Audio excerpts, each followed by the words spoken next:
Cartas a um jovem terapeuta. Contar do Caligaris. Capítulo 1. Vocação profissional. Meu jovem amigo, imagino que você ainda não tenha decidido qual será sua profissão. Você estaria procurando neste livro alguma indicação para descobrir se quer mesmo se tornar psicoterapeuta. E estaria perguntando: antes de começar uma formação que vai durar no mínimo uma década e custar uma nota preta, será que há como saber se tenho o que é preciso para dar certo? É uma ótima pergunta. Para ser um bom psicoterapeuta, é útil que a gente possua alguns traços de caráter ou de personalidade que, dito aqui entre nós, dificilmente podem ser adquiridos no decorrer da formação. Melhor mesmo que eles estejam com você desde o começo. Um exemplo só para começar. Meu pai era médico, internista e cardiologista, mas funcionava para muitos de seus pacientes como o médico da família. A cada ano no Natal, na Páscoa e no dia de São José, ele se chamava Giuseppe, nossa casa se enchia de presentes. Mas enchia mesmo.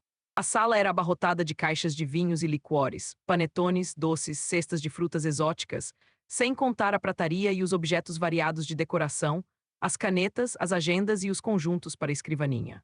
Nos últimos dias antes da festa, a campainha não parava de tocar. Nós, crianças, tínhamos a função e o privilégio de abrir os pacotes, deixando cuidadosamente os cartões que os acompanhavam, para que meu pai pudesse responder agradecendo. Pois é, se eu tivesse escolhido a profissão de psicanalista e psicoterapeuta para receber a mesma variedade e fartura de presentes, minha vida seria um fracasso. Você pode querer ser médico ou coisa, que o valha porque é essencial para você ser olhado com gratidão e respeito por seus pacientes e pelos outros em geral. Claro, todo mundo gosta disso, não é?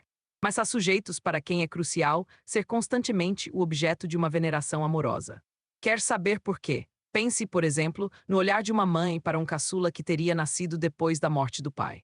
Desde seu primeiro vagido, esse filho seria para a mãe, ao mesmo tempo uma compensação e um memorial do marido que ela perdeu. Ele seria objeto de veneração e de eterna gratidão a Deus. Escolho esse exemplo porque foi o caso justamente de meu pai. Ele nasceu 4 meses depois da morte do seu pai, meu avô. Obviamente, não é isso que fez dele um grande médico, mas na escolha de sua profissão, deve ter contado a necessidade de repetir a experiência inicial do olhar adorador de sua mãe.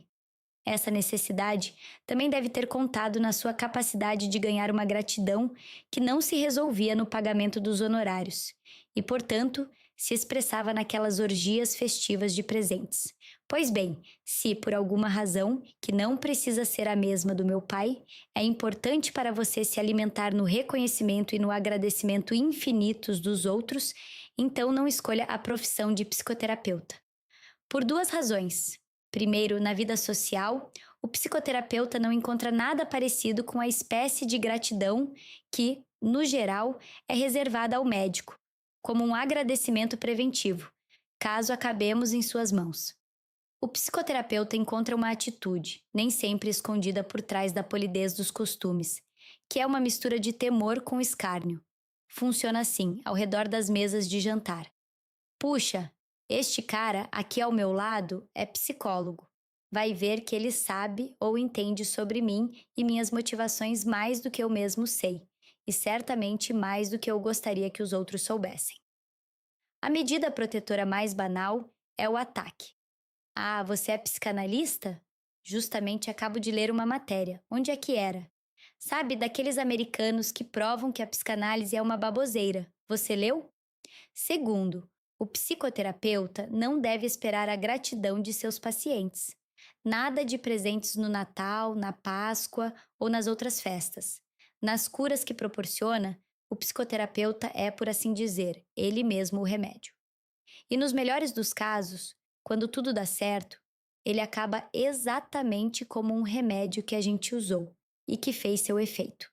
Uma caixinha aberta, com as poucas pílulas que sobraram no fundo do armário do banheiro. A caixinha é guardada durante um tempo, porque nunca se sabe. Um dia a gente a encontra. Não se lembra mais qual era seu uso, constata que, de qualquer forma, o remédio está vencido e joga fora. E é bom que seja assim. Tento explicar-lhe por quê. Em regra, idealizamos nossos profissionais da saúde. Médicos, enfermeiros, fisioterapeutas, acupuntores, dentistas, eutonistas, psicoterapeutas, a lista é longa. Quando os consultamos, levando-lhes nossas dores, depositamos neles toda a nossa confiança, porque imaginamos, supomos que eles saibam sobre nós e nossos males exatamente o que é preciso para que eles possam nos curar. É bem possível que essa confiança seja excessiva, mas mesmo em seu excesso, ela é útil para que uma cura funcione. Acreditar no médico que nos prescreve um remédio não é tudo, claro. Ainda é preciso que ele prescreva o remédio certo. Mas é bem provável que, para quem acredita em seu médico, aumentem as chances de que o remédio prescrito seja eficaz, de que o paciente não caia na percentagem estatística dos que sempre existem, não obtém efeito algum com o remédio. A importância da confiança para que as curas funcionem vale provavelmente para todas as profissões da saúde. E vale mais ainda no caso da psicoterapia. Então, por que o psicoterapeuta não poderia esperar o tipo de vínculo duradouro e afetuoso que garante panetones, vinho e outros presentes nas festas? Voltarei sobre isso em outras cartas, mas desde já, aqui vai. Nenhuma psicoterapia, seja ela qual for, deveria almejar a dependência do paciente. Como disse antes, na psicoterapia, o terapeuta funciona um pouco como o remédio. Ora, transformar a confiança inicial numa eterna admiração e gratidão seria como substituir uma doença por uma toxicomania.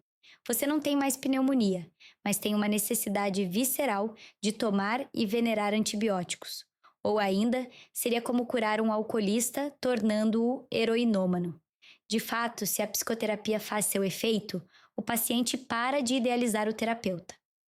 Tudo isso apenas para dizer que se você gosta da ideia de ser um notável na cidade e de se sentir amado, a psicoterapia talvez não seja a melhor escolha profissional para você. Só uma nota à margem, para ser sincero. Há terapeutas que aparentemente cultivam o amor, a admiração e a gratidão de seus pacientes acima de tudo. Eles parecem se importar mais com isso do que com a eficácia das curas. Ou seja, há terapeutas que escolheram a profissão com uma boa dose daquela vontade de ser amado e admirado, a mesma que, acabo de lhe dizer, talvez seja uma contraindicação para o exercício da profissão. Pois bem, devo lhe confessar que alguns desses terapeutas podem ter o maior sucesso. Eles se tornam frequentemente, aliás, chefes de escolas e, talvez empurrados pela necessidade de ser admirados, podem vir a ser teóricos brilhantes e inventivos.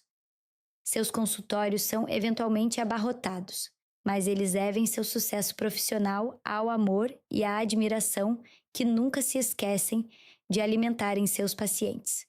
De fato, pela experiência acumulada, pelo talento e pela capacidade de inspirar confiança, eles são, em geral, ótimos terapeutas no começo das curas.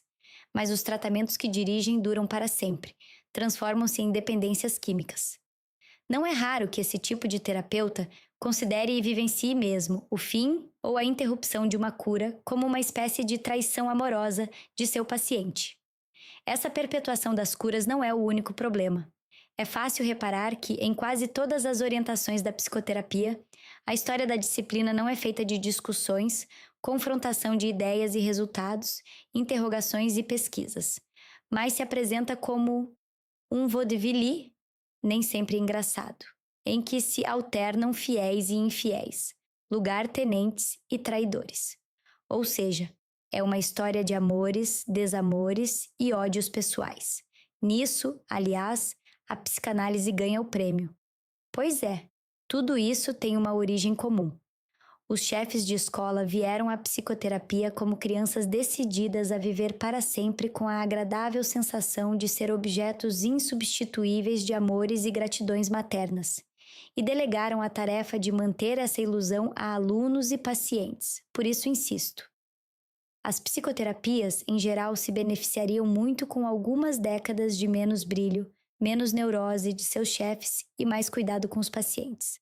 Portanto, por favor, se sua personalidade pede amor e admiração ao mundo, invente uma crença. Torne-se médico, mas pelo bem das psicoterapias desista. Ou então, mas este é um caminho longo, antes de se autorizar a ser psicoterapeuta, faça o necessário para mudar mesmo. mas deixemos as razões de desistir e vamos ao que importa. Esta carta deveria tratar dos traços de caráter que eu procuraria em quem quisesse se tornar psicoterapeuta. Não sei decidir a ordem, mas todos estes eu gostaria de encontrar. 1. Um gosto pronunciado pela palavra e um carinho espontâneo pelas pessoas, por diferentes que sejam de você. Proponho-lhe um teste um pouco difícil, mas afinal, você deve tomar uma decisão importante. Bata um papo com 2 ou 3 moradores de rua. Aproxime-se, deixe-os falar o que, em geral, ninguém escuta, salvo justamente os psicoterapeutas dos centros de atenção psicossocial. Se você conseguir escutar, digamos, 1 hora, sem que o discurso, quase sempre desconexo, abale sua atenção.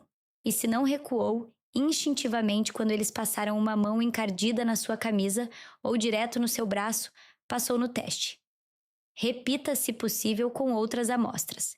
Pacientes psiquiátricos numa enfermaria ou num hospício, pacientes terminais num hospital geral e pessoas assoladas por um luto.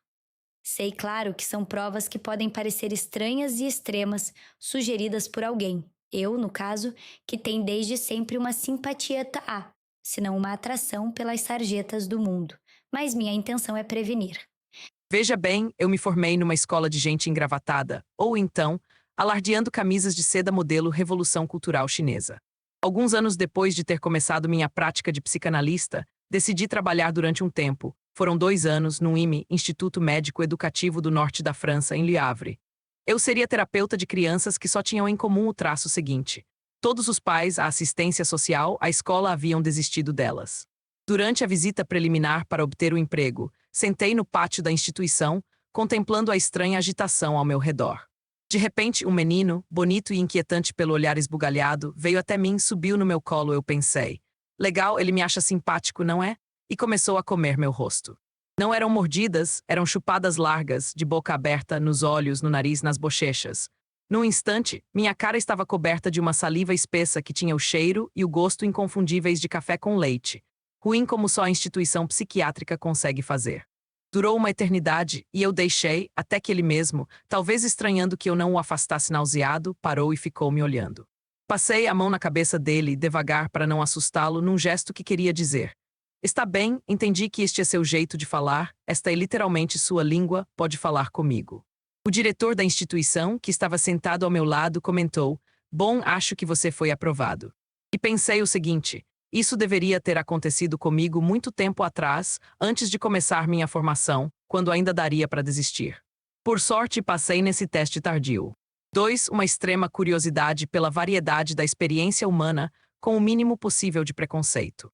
Você pode ter crenças e convicções. Aliás, é ótimo que as tenha, mas, se essas convicções acarretam aprovação ou desaprovação morais preconcebidas das condutas humanas, sua chance de ser um bom psicoterapeuta é muito reduzida, para não dizer nula. Explico melhor. Você pode ser religioso, acreditar em Deus, numa revelação e mesmo numa ordem do mundo. No entanto, se essa fé comportar para você uma noção do bem e do mal que lhe permite saber de antemão quais condutas humanas são louváveis e quais condenáveis, por favor, abstenha-se. Seu trabalho de psicoterapeuta será desastroso. A preocupação moral não é estrangeira ao trabalho psicoterápico, mas para o terapeuta o bem e o mal de uma vida não se decidem a partir de princípios pré-estabelecidos. Eles se decidem na complexidade da própria vida da qual se trata. Um mesmo sintoma pode ser a razão do sucesso ou do fracasso de uma existência.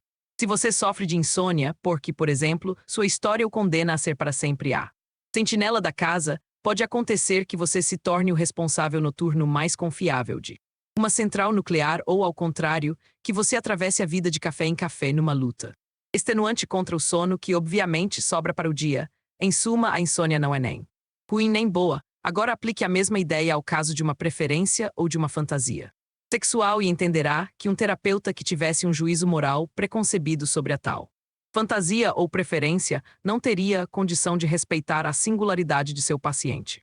Você poderia perguntar: mas será que não há condutas que eu posso julgar desprezíveis, seja qual for seu lugar, origem e função na vida de meu paciente? O que faço se meu trisavô era Zumbi dos Palmares e alguém se apresenta, me conta que odeia negros e orientais, acredita na supremacia da raça branca e quer ajuda porque o exemplo é real, só consegue desejar corpos dessas outras raças, pois bem de duas uma, ou você pode escutar esse paciente sem juízo moral preconcebido, mas sem mesmo, ou então é um limite, um caso do qual você não pode se ocupar, encaminhe para outro terapeuta que talvez tenha limites diferentes. É fácil entender que, se você tiver opiniões morais prontas sobre a metade dos atos possíveis, nesta terra, é melhor deixar a profissão de terapeuta para quem tem mais indulgência pela variedade da experiência humana. 3. Este ponto é controvertido, além de uma grande e indulgente curiosidade pela variedade da experiência humana. Eu gostaria que o futuro terapeuta já tivesse, nessa variedade, uma certa quilometragem rodada. Claro, sei que Freud era, ao que parece, bem certinho e isso não impediu que ele se tornasse capaz de lidar como terapeuta e não como moralista, com sintomas e fantasias sexuais que sua época condenava radicalmente. Também não impediu a descoberta da existência da sexualidade infantil, da qual ninguém queria sequer ouvir falar. Como ele conseguiu, é que na sua própria análise ou autoanálise que fosse, Ellis soube encontrar fantasias e desejos que não eram muito distantes dos que animam vidas estranhas reprovadas socialmente. Ele aprendeu, em suma, que é difícil, senão impossível, encontrar desvios pelos quais ao menos uma parte de nossa mente não se tenha engajado em algum momento. Porque qualquer terapeuta não faria o mesmo?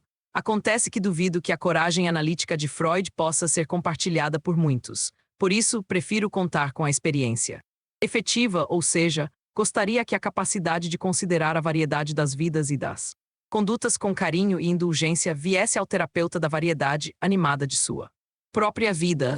No caso de Freud, essa exigência teria sido inútil e enganosa. Mas como considero Freud uma exceção, na hora de escolher um terapeuta, minha preferência iria para alguém que não fosse um cartão postal do conformismo. Portanto, se você estiver hesitando em escolher a profissão de psicoterapeuta só porque, por uma razão qualquer, você não é um modelo de normalidade, esqueça essa preocupação. Claro, é possível que você ainda encontre no seu caminho instituições de formação muito preocupadas em não comprometer sua aura de respeitabilidade social.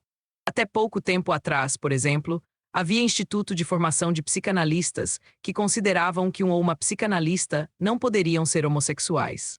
A justificativa era que os tais sujeitos não teriam chegado à suposta maturidade genital, ou seja, aquele estágio, mas seria melhor dizer aquele estado da sexualidade em que as pessoas transariam só para fazer filhos direitinho.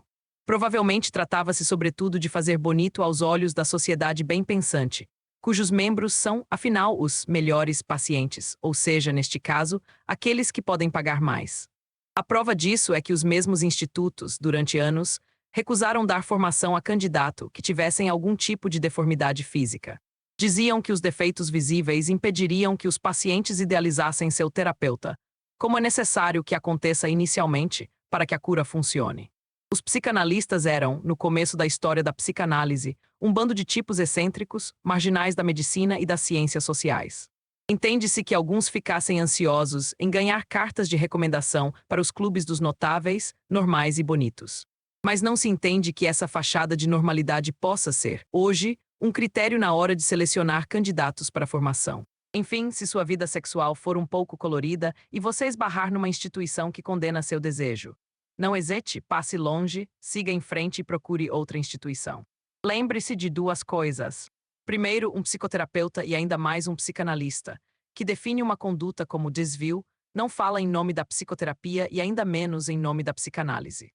Ele fala quer seja em nome de seu anseio de normalidade social, quer seja em nome de seu esforço para reprimir nele mesmo o desejo que parece condenar. Segundo, e mais geral, quem estigmatiza categorias universais como os homossexuais, os sadomasoquistas, os exibicionistas, etc., é um atacadista enquanto a psicanálise trabalha no varejo. A fantasia e o desejo só encontram seu sentido nas vidas singulares. 4. O quarto e último traço que gostaria de encontrar no futuro psicoterapeuta é uma boa dose de sofrimento psíquico. Desaconselho a profissão a quem está muito bem, obrigado, por duas razões. Primeiro, uma parte essencial da formação de um terapeuta que trabalhará com as motivações conscientes ou inconscientes de seus pacientes consiste no seguinte: o futuro terapeuta deve, ele mesmo, ser paciente durante um bom tempo. Certo, é possível, aparentemente, submeter-se a uma terapia ou a uma psicanálise só por razões didáticas, para aprender o método ou, como dizem alguns, para se conhecer melhor. Mas insisto no aparentemente, pois, de fato, é improvável que uma psicanálise aconteça sem que um sofrimento reconhecido motive o paciente. O processo não é necessariamente desagradável, mas pede uma determinação e uma coragem que podem falhar mais facilmente em quem não precisa de tratamento. Por que diabo me aventurarei a explorar os porões de minha cabeça, lugares mal cheirosos e arriscados, se eu não for empurrado pela vontade de resolver um conflito, acalmar um sintoma e conseguir viver melhor? Uma terapia puramente didática é geralmente uma simulação de terapia. E eis uma segunda razão para preferir que o futuro psicoterapeuta traga consigo uma boa dose de sofrimento psíquico e precise se curar. Durante os anos de sua prática clínica no futuro, muitas vezes você duvidará da eficácia de seu trabalho.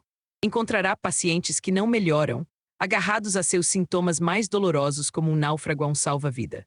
Viverá momentos consternados em que as palavras que lhe ocorrerão parecerão alfinetes de brinquedo agitados e vão contra forças imensamente superiores. Nesses momentos, que acredite, serão frequentes, será bom lembrar que você sabe mesmo e não só pelos livros, que sua prática adianta. Sabe porque a prática que você propõe a seus pacientes já curou ao menos um você. Resumindo, meu jovem amigo que pensa em ser terapeuta, se você sofre se seus desejos são um pouco ou mesmo muito estranhos, se graças à sua estranheza, você contempla com carinho e sem julgar ou quase a variedade das condutas humanas, se gosta da palavra e se não é animado pelo projeto de se tornar um notável de sua comunidade, amado e respeitado pela vida afora, então, bem-vindo ao clube. Talvez a psicoterapia seja uma... Abraço!